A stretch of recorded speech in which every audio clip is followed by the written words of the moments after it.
Hola, ¿qué tal? Buenas tardes. Estamos aquí nuevamente reunidos para recibir la enseñanza del día de hoy. Y antes quiero saludar a todas las personas que se toman un tiempo y se conectan en este canal para recibir estas enseñanzas. Quiero agradecerles su participación y darle gracias a Dios por sus vidas, por que el Señor siga sembrando esa semilla en muchos corazones y que muchas personas reciban este mensaje. Yo te exhorto, mi hermano, a que compartas estas enseñanzas, estos mensajes con familiares, amigos, hermanos de comunidad. Esa es una manera de evangelizar. Yo te invito a que los compartas y si tienes algún comentario que hacer acerca de las enseñanzas que recibimos, estamos abiertos a toda crítica constructiva. Bueno, y de alguna manera no podemos evitar las críticas destructivas, también son bienvenidas, todo edifica. Debemos aprender a sacar de lo malo cosa buena. Entonces, agradecemos a todos los comentarios que nos hacen llegar por estas enseñanzas que compartimos. Y hoy vamos a dar inicio a esta serie de enseñanzas que les había comentado en el penúltimo mensaje que envié, que era acerca del capítulo 5 de San Mateo, que tiene por subtítulo el discurso evangélico. Te decía yo que este es un discurso escatológico de nuestro Señor Jesucristo y es una gran enseñanza doctrinal para todos y cada uno de nosotros. Esto nos va a ayudar muchísimo, mis hermanos. Espero puedan tomar todas estas enseñanzas que son del capítulo 5 al capítulo 7. Vamos a ir, cada que subamos un mensaje, vamos a ir en secuencia, así como va en la escritura. Y vamos a iniciar el día de hoy con nuestro fundamento bíblico, decía es el Evangelio de San Mateo en el capítulo 5. Pero antes de esto, vamos a hacer una oración, mi hermano, y quiero que tú me acompañes desde tu hogar y vamos a pedirle al Señor por este tiempo que el Señor nos permite recibir estos mensajes a través de estos medios y también por la necesidad y la crisis que estamos viviendo cada uno de nosotros en nuestra vida personal o familiar. Te voy a invitar entonces a que me acompañes. Vamos a disponernos en el nombre del Padre y del Hijo y del Espíritu Santo. Amén. Hoy queremos agradecerte, Señor, por este tiempo que nos concedes para poder escuchar tu palabra. Bendice, Señor, a todas las personas que dedican este tiempo para abrir sus oídos y su corazón para recibir el mensaje que hoy tienes para nosotros. Te agradezco, Padre bueno, por sus vidas, por sus familias y por todos aquellos, Señor, que en este momento están escuchando este mensaje. Queremos pedirte también, Señor, que nos bendigas y nos fortalezcas en estos momentos de crisis. A todas aquellas personas que tienen familiares enfermos de COVID-19, les mande, Señor, la pronta recuperación. Que tu Santo Espíritu, Señor, llegue hasta donde se encuentran cada uno de estos enfermos, que a las familias les dé fortaleza y consuelo en medio de esta necesidad. Te pedimos que tu Santo Espíritu que ha sido derramado sobre nosotros nos mantenga firmes, perseverantes, con mucha fe y esperanza en ti, Señor Jesús. Pedimos, Señor, también por todas aquellas personas que cierran su corazón a tu palabra, no solamente por los que están enfermos físicamente, sino por aquellos que están enfermos del alma, que cierran su corazón para escucharte, que se niegan a aceptarte como Señor, para que tú toques sus corazones y pronto, Señor, crean que tú has sido enviado para salvación nuestra. Todo esto, Señor, lo ponemos en tus manos por tu preciosa sangre y te alabamos y bendecimos a ti, Señor Jesús, que vives y reinas por los siglos de los siglos. Amén. Pues bien, mi hermano, te decía yo, vamos a iniciar con estas enseñanzas. Espero puedas tomarlas todas. Son varias, no las he contado, las vamos a ir tomando así como van a partir del capítulo 5. Y la primera enseñanza que tiene el Señor en este texto está en el capítulo 5, versículo 1, y son las bienaventuranzas. Yo sé que muchas veces hemos oído hablar acerca de este texto, las bienaventuranzas de nuestro Señor Jesucristo. Hemos escuchado muchas veces tal vez estas 9 bienaventuranzas que nos da el Señor. Y hoy vamos a hablar un poquito acerca de ello. Voy a leerlas y vamos a ir analizando y meditando poco a poco cada una de ellas y lo que el Señor nos quiere mostrar a través de ello. Dice la palabra de Dios así, capítulo 5, iniciamos en el verso 1. Viendo a la muchedumbre, subió al monte y se sentó. Sus discípulos se le acercaron. Entonces, tomando la palabra, les enseñaba así: bienaventurados los pobres de espíritu, porque de ellos es el reino de los cielos. Bienaventurados los mansos, porque ellos poseerán en herencia la tierra. Bienaventurados los que lloran, porque ellos serán consolados.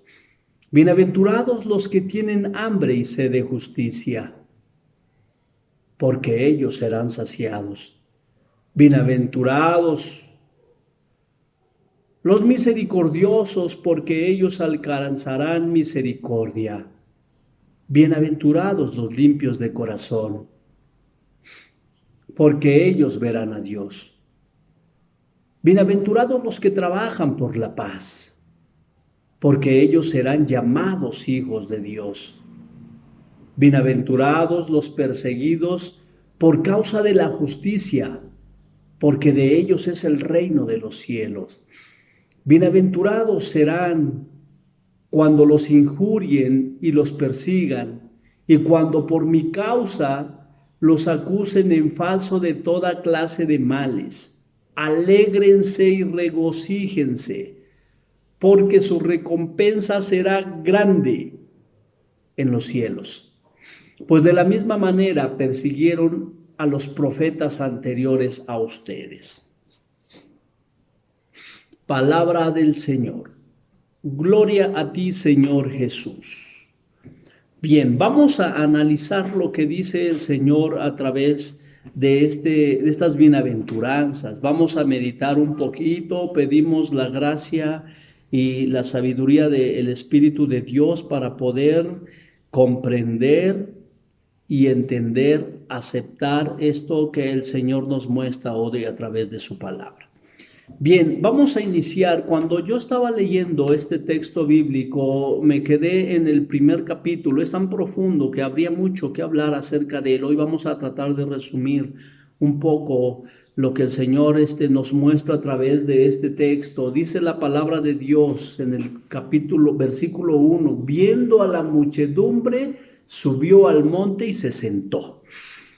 Este es un principio importante. Mira, yo creo que todo evangelizador, todo predicador, todo siervo de Dios, antes de dar una enseñanza, antes de compartir la palabra de Dios, antes de dar un mensaje a la gente, primero analiza la situación de la gente.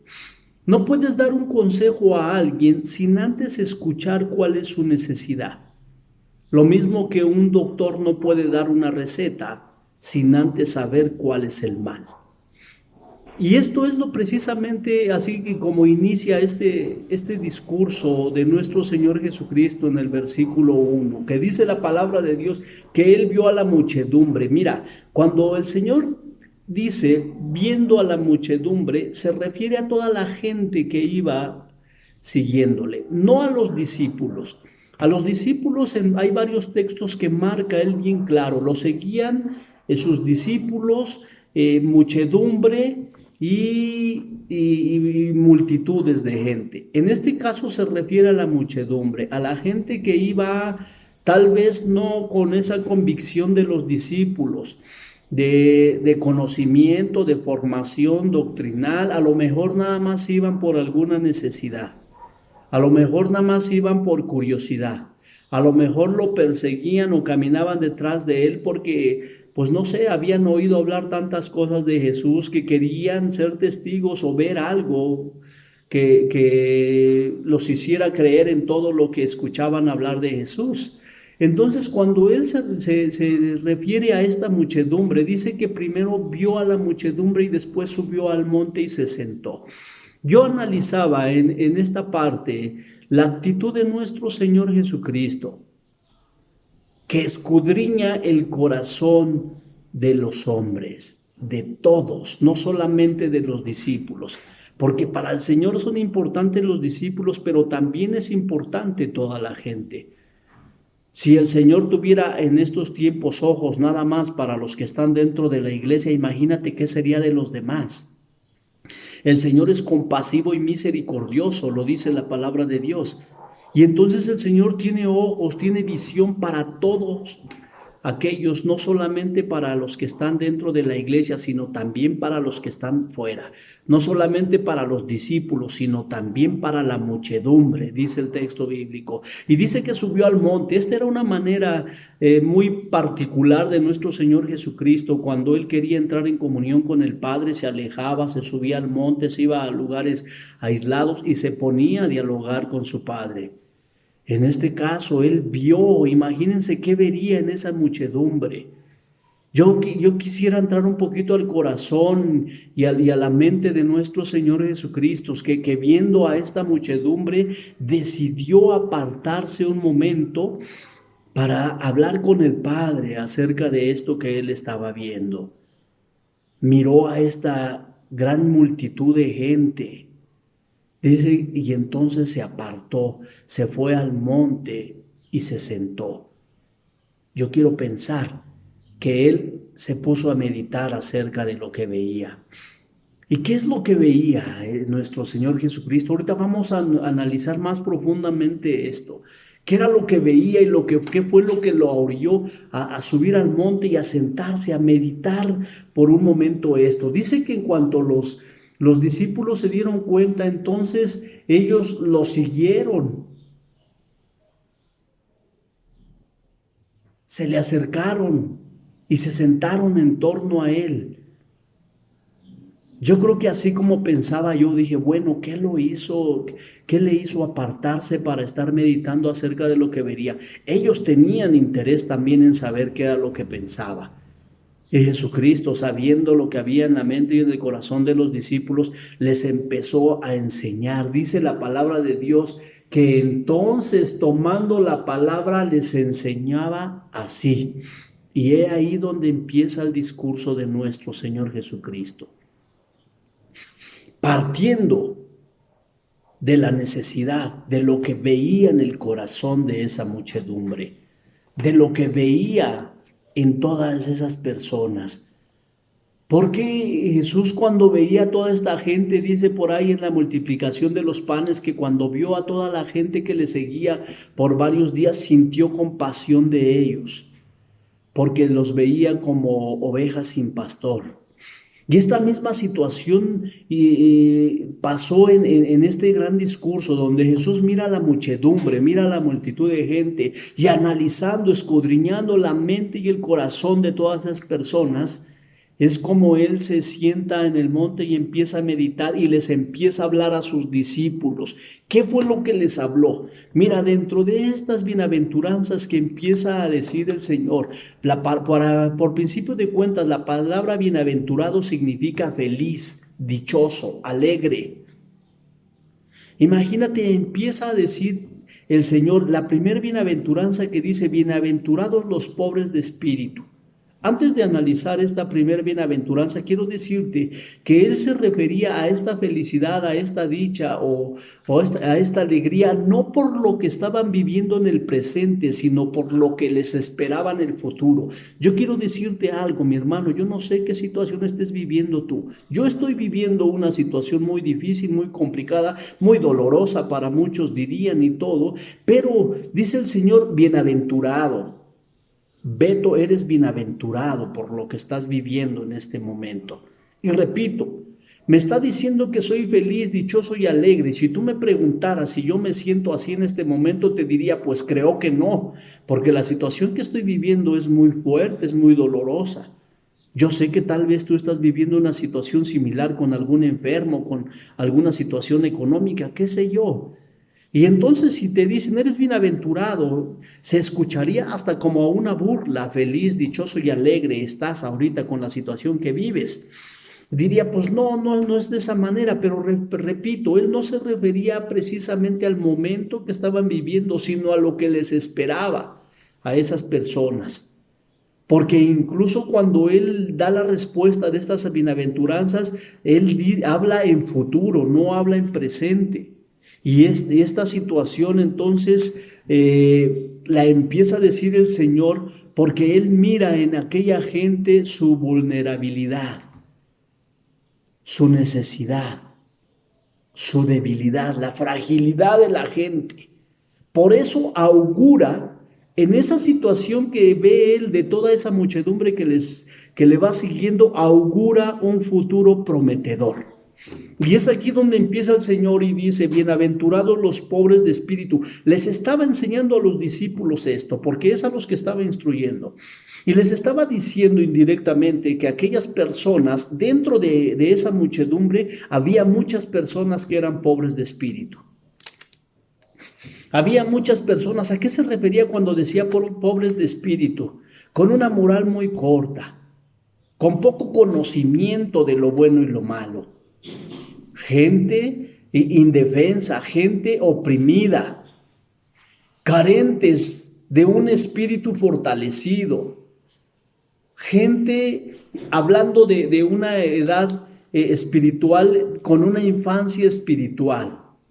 Estos, dice la palabra de Dios, pueden ser hasta incluso gente sin maldad, sin malicia. Yo quiero decirte algo, mi hermano, hay mucha gente que actúa con mucha inconsciencia, que no son conscientes de lo que hacen. He escuchado tantas personas que hacen las cosas con una inocencia, en verdad que a veces uno se queda sorprendido y dices, no puedo creer que pienses de esa manera, pero es gente que no tiene maldad, que no tiene malicia, es gente pobre de espíritu. Y a esta gente, dice el Señor, les estaba enseñando a sus discípulos, aprendan a ver a la gente que es pobre de espíritu. Porque hay lo contrario, la gente que está maleada, la gente que actúa con toda maldad, con toda premeditación, alevosía y ventaja. Gente que está consciente de que las cosas son malas y aún así las hace. Pero dentro de esa muchedumbre había mucha gente que era pobre de espíritu. Y les dice Jesús, bienaventurados esos que son pobres de espíritu, porque ellos, bienaventurados los pobres de espíritu, dice la palabra de Dios, porque de ellos es el reino de los cielos. Estos son aptos para heredar el reino de los cielos. Porque muchas veces creemos que el estar fortalecido, más bien formado espiritualmente, ya nos hace merecedores del reino de los cielos. Ya nos sentimos los iluminados o los elegidos. Ya creemos que estamos con un paso adentro del cielo, y créeme, mi hermano, que a veces con la moral que tenemos o con la conciencia espiritual que tenemos muchos, ya un poco formada, algunos otros más maduros espiritualmente, llegamos a comportarnos de una manera lejos de la realidad que nos muestra a través de esta pobreza de espíritu, o todo lo contrario. En vez de ser indefensos y oprimidos, somos opresores y abusivos tal vez. Entonces, esta pobreza de espíritu, mi hermano, se refiere más a la inocencia de la gente, a la poca conciencia que tienen. ¿Y a qué me refiero? Claro que se puede eso, se puede mejorar o aprender o instruir, sí. Sí se puede, claro que sí. Todos iniciamos tal vez de alguna manera sin conocer las cosas, pero no todos iniciamos sin malicia o sin maldad. Y hay mucha gente que verdaderamente actúa sin conciencia, sin malicia o sin maldad, o con una infancia espiritual por el poco conocimiento que tienen de las cosas de Dios. Y dice la palabra de Dios que estos están aptos para el reino de los cielos. Porque acuérdate que el Señor nos invita a comportarnos como niños, a tener la conducta del niño, la inocencia, sin malicia, la docilidad y el corazón del niño. Por eso, mi hermano, esta primera bienaventuranza es para los que son pobres de espíritu. Después les dice el Señor, bienaventurados los mansos, porque ellos poseerán en herencia la tierra. Lo que para Jesús es manso, quiero decirte algo muy real y muy triste, lo que para Jesús es manso, para los hombres es menso. Mansa es una persona que no es agresiva, una persona que es pacifista, una persona que no pelea, una persona que no reclama, una persona que no discute, una persona que no se queja de todo. Mansa es una persona que nosotros consideramos mensa. Es una persona dejada. Es un tonto que todos lo ningunean, todos lo hacen como quiera. Para el Señor eso es mansedumbre. El hecho de que tú no, digamos, no es que seas conformista, como dice la sociedad o dice el mundo, sino que aceptes tu realidad, que seas feliz con lo que tienes. Dice por ahí una frase, mientras encuentras lo que buscas, sé feliz con lo que tienes.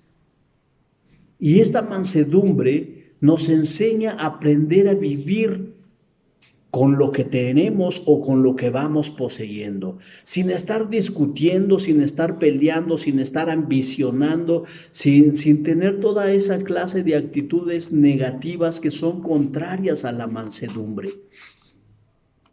a la inconformidad. Y el Señor dice que estos que son mansos heredarán, dice, poseerán en herencia la tierra. Vendrán muchos beneficios para las personas que son mansas. Esto yo no sé si tú lo has experimentado, pero esto es muy cierto. Date cuenta cómo son más bendecidas las personas que son calladas, que son tranquilas y que son pacíficas, que las que andan alborotando y que andan discutiendo por todo. Se complican más la vida y tienen una vida más llevadera estas personas que son tranquilas y mansas, porque dice el Señor, estos que son mansos poseerán en herencia la tierra, tendrán grandes beneficios de parte de Dios, porque la herencia que el Señor nos quiere dar no solamente está en el cielo, también está aquí en la tierra, el reino de Dios. Un día escuché a un sacerdote dando una enseñanza acerca del reino de Dios y decía que ese se empieza a vivir desde aquí, desde la tierra. El poder tener la paz del Señor en medio de la crisis, en medio de la dificultad, eso es parte de la herencia del cielo. Eso es parte de la herencia que el Señor nos da, no allá en el cielo, sino aquí en la tierra. Eso se puede obtener a través de la mansedumbre, porque ellos heredarán la tierra. Bienaventurados los que lloran, porque dice la palabra de Dios que estos serán consolados. Y te voy a decir una cosa, a veces cuando pensamos en aquellos que lloran, pensamos en aquellos que lloran y se desesperan por la infinidad de necesidades que tienen, por la desesperación, por el dolor, por la enfermedad de un paciente. Dice, esos serán consolados. Bueno, Ellos también hallarán en parte un consuelo, pero te voy a decir que esto a lo que se refiere el Señor en esta bienaventuranza de aquellos que lloran, yo no sé si te ha pasado o si has experimentado de alguna manera la misericordia de Dios. Esa misericordia, mi hermano, que te hace llorar. Cuando tú experimentas la mano de Dios y su bondad, te abraza, se siente uno inmerecedor de esa bendición de Dios. Quiero decirte que algunas veces, por ejemplo, en esta situación que estoy viviendo y que he sentido el consuelo de Dios, he sentido la mano de Dios tocándome, abrazándome, me he sentido fortalecido. Créeme que he llorado, pero no lloro de desesperación o de dolor. Claro que me duele la situación de mi hijo, pero no lloro por eso. Lloro más por sentirme inmerecedor de ese amor y esa misericordia de Dios. Lloro más por sentirme inmerecedor del consuelo de Dios porque he fallado mucho. Y esa misericordia del Señor en medio de la desesperación o del llanto hace que tú llores del sufrimiento, hace que tú llores, pero llores de arrepentimiento, de no merecer el amor y la misericordia de Dios por las veces que hemos pecado. Nos hace sentir así como que, ay Señor, si supieras a quién estás abrazando, si supieras a quién estás consolando. Y esto genera un llanto, pero un llanto de arrepentimiento, de dolor de haberle fallado a Dios. Y esos serán consolados. Esos recibirán todo el consuelo de parte de Dios. La mano de Dios no se apartará de aquellos que lloran. Dice también la palabra de Dios en la cuarta bienaventuranza: bienaventurados los que tienen hambre y sed de justicia, porque serán saciados. Mira, cuando hablamos del hambre y sed de justicia a la que se refiere el Señor, hablamos precisamente de esta manera, de la injusticia y la opresión que muchos claman. Se vive tanta injusticia, tanta opresión en el mundo. Se vive de una manera tan, ¿cómo podríamos decir? Tan dispareja y tan desigual, que muchos claman justicia, que tienen hambre de esa justicia. Y nosotros podremos ver, mira, te voy a compartir qué significa la justicia. Dice una definición de la palabra justicia: principio moral que inclina a obrar y juzgar respetando la verdad y dando a cada uno lo que le corresponde. Eso es justicia. Y mi pregunta es, si es lo mismo la justicia humana que la justicia divina. Porque si tuviéramos que darle a cada uno lo que le corresponde, yo creo que habría mucha igualdad en la humanidad. Pero dice el Señor que estos que tienen hambre y sed de justicia serán saciados.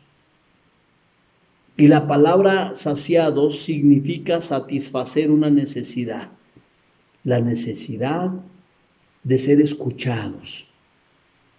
La necesidad de recibir lo que no tuviste. En esta vida, mira, la palabra de Dios nos habla en un texto bíblico acerca de el rico Zabulón y el pobre Lázaro.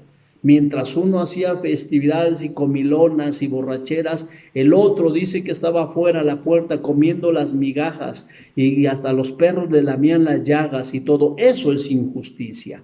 A los ojos del mundo puede ser justicia porque cada quien tiene lo que trabaja. A los ojos de Dios no. ¿Y qué pasó con el pobre? Dice que se fue al reino de los cielos. Entonces se cumple que esos que tienen hambre y sed de justicia serán saciados. Porque entonces dice la palabra de Dios que el rico le decía a Abraham: oye, manda a Lázaro que moje la punta de mi lengua con un poco de agua. Dijo: no, eso es imposible, hay una gran distancia entre donde tú estás y donde está él. Dice, además tú en vida tuviste todo. Tuviste riquezas, tuviste lujos y comodidades y él tuvo pura desdicha, sufrimiento y dolor. Ahora él recibe lo que no recibió en vida.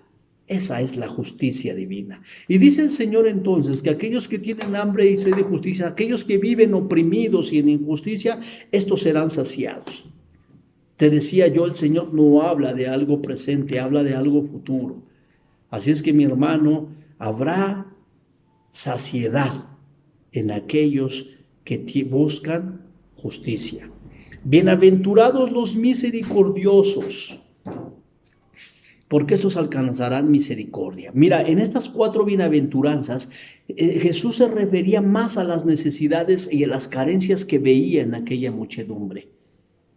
Analizando estas 4, eran necesidades espirituales, físicas y humanas que tenía toda esa muchedumbre, y a esto se refería el Señor. Estos habrían de ser saciados, estos habrían de ser consolados, estos heredarían el reino de los cielos. Pero a partir de la 5ª habla de la actitud que también es merecedora de la misericordia de Dios. En este caso empieza con los misericordiosos. Bienaventurados los misericordiosos, porque ellos alcanzarán misericordia. El Señor nos muestra a través de la palabra de Dios que con la vara que midas serás medido.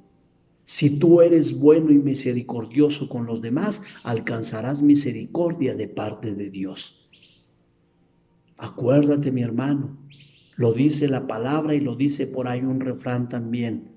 Todo lo que siembres, cosecharás. Si tú siembras misericordia, cosecharás misericordia, porque con la vara que mides, serás medido. Dice el Señor, aprendamos a ser misericordiosos. Esta era la mirada de nuestro Señor Jesucristo para aquella muchedumbre, y les enseñaba precisamente a los discípulos, y hoy nos muestra a nosotros, para poder vivir una vida no solamente para bien nuestro, sino también para bien de nuestros hermanos. Aparte, dice de la misericordia, dice la 6ª bienaventuranza, bienaventurados los limpios de corazón, porque estos verán a Dios. ¿Quiénes son los limpios de corazón? Los que con arrepentimiento buscan a Dios, los que se reconcilian con Dios, a todos aquellos que, mira, ahora tenemos la oportunidad a través de los sacramentos en nuestra iglesia de limpiar nuestro corazón y nuestra conciencia a través del sacramento de la reconciliación. Es difícil que digamos, ¿sabes qué? Voy a sacar esto, voy a limpiar mi corazón así de fácil. No, tenemos que pasar un proceso de purificación del corazón. Hay tantas cosas que guardamos en nuestro corazón que a veces, incluso tomando el sacramento de la reconciliación, nos cuesta trabajo, porque hay tantas cosas que muchas veces omitimos, muchas cosas, muchos males que hemos hecho, muchos pecados que hemos cometido. Pero estos que procuran la limpieza de corazón, dice, estos verán a Dios. Aquellos que tratan de mantener su corazón limpio, o que constante limpian la conciencia y el corazón, estos tendrán la dicha de ver a Dios. Que no solamente verlo, escucharlo. Aquellas personas que a través de la oración tienen revelaciones de parte de Dios, tienen visiones de parte de Dios, tienen manifestaciones de parte de Dios, son personas que se esfuerzan por mantener limpio su corazón. 7ª bienaventuranza dice, bienaventurados los que trabajan por la paz, porque estos serán llamados hijos de Dios. No solamente los que buscan la paz, sino los que trabajan por la paz. Porque nosotros podríamos, tratar de vivir en paz, siendo mansos, siendo tranquilos, buscando la limpieza de corazón, pero esto va mucho más allá de eso. Trabajar por la paz no es nada más buscar la paz personal, sino la paz de los demás, colaborar con la paz de los demás. Nuestro Señor Jesucristo dio su vida por nuestra paz, nos ofreció su paz. Y estos hermanos que trabajan por la paz, por el bien de los demás, por dar palabras de consuelo, por compartir su amor con los demás, estos serán llamados hijos de Dios. Dice por la palabra de Dios que a través del bautismo recibimos el Espíritu Santo y que nos convertimos en hijos de Dios. Pues ese mismo Espíritu, mi hermano, abre el corazón a la generosidad y buscar y trabajar y luchar e invertir por la paz de los demás. Tanto así que cuando tú compartes la palabra de Dios, llevas paz al corazón de aquellos necesitados. Eso es trabajar por la paz y trabajar incansablemente. No siendo indiferentes a las necesidades de los demás, no siendo indiferentes al sufrimiento de los demás. Tenemos que aprender a trabajar por la paz, pero no solamente por la paz personal, sino por la paz de todos aquellos que tienen necesidad de ella, porque estos serán llamados hijos de Dios. Bienaventurados los perseguidos por causa de la justicia, porque dice el Señor que de ellos es el reino de los cielos. Aquí a quién se refiere el Señor, aquellos que son perseguidos por causa de la justicia, aquellos que no solamente buscan la paz, sino también la justicia en la humanidad, aquellos que no solamente buscan llevar un mensaje del Señor para dar paz al corazón de la gente, sino que dan testimonio del Señor. Se refiere a los que son testigos de Dios. Aquellos que dan testimonio de nuestro Señor Jesucristo, porque esos son los que son perseguidos por causa de la justicia. Todo aquel que se esfuerza y que trata de dar testimonio de Jesucristo, nuestro Señor, es perseguido, es atacado, es burlado, es ofendido. Esos, dice, que de ellos es el reino de los cielos, y se refiere, te repito, a los mártires. ¿Sabes a dónde se van los mártires? Los que son testigos de Dios y que dieron testimonio de vida de nuestro Señor Jesucristo. Ellos habitan en el reino de los cielos. Por eso dice que de ellos es el reino de los cielos. Ahí está su morada de todos aquellos que viven dando testimonio y que a través de esa vivencia testimonial son mártires o sufren persecución por servirle al Señor. Y finalmente, la última bienaventuranza, dice el Señor: bienaventurados cuando los injurien y persigan por mi causa, los acusen, de toda clase de males. Bienaventurados cuando los injurien y los persigan por mi causa, dice Jesús. Hay muchos que son perseguidos, que son acusados, que son ofendidos y todo, pero no es por causa de Jesús, mi hermano. Cuando a usted lo acusen, cuando a usted lo injurien o lo persigan de toda clase de males, pero que sea por su causa, no se refiere a eso esta bienaventuranza. Se refiere a cuando es por causa de nuestro Señor Jesucristo. Dice el Señor Jesucristo: por mi causa, por causa del Señor Jesucristo. Porque sirves para Dios, porque haces obras buenas, porque tiendes la mano al necesitado, porque eres misericordioso, porque eres bueno, porque eres generoso, porque eres compartido. Cuando por todas esas causas te injurien, te critiquen y te persigan, fíjate cómo termina diciendo el Señor: bienaventurados, porque su recompensa será grande en los cielos. Esta recompensa que el Señor tiene para nosotros, mi hermano, yo no sé cuál será, pero cuando el Señor dice que es grande, yo quiero imaginarme muchas cosas. Así es que, mi hermano, tanto los que sufren como los que actúan para bien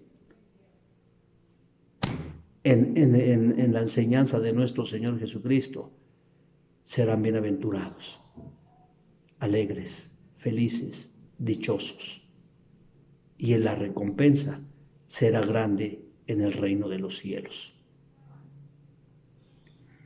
Yo quiero decirte, mi hermano, que el Señor tiene grandes promesas para nosotros. grandes cosas, que tal vez ahorita puedas decir no las ves. Ten paciencia, que a su momento el Señor llegará.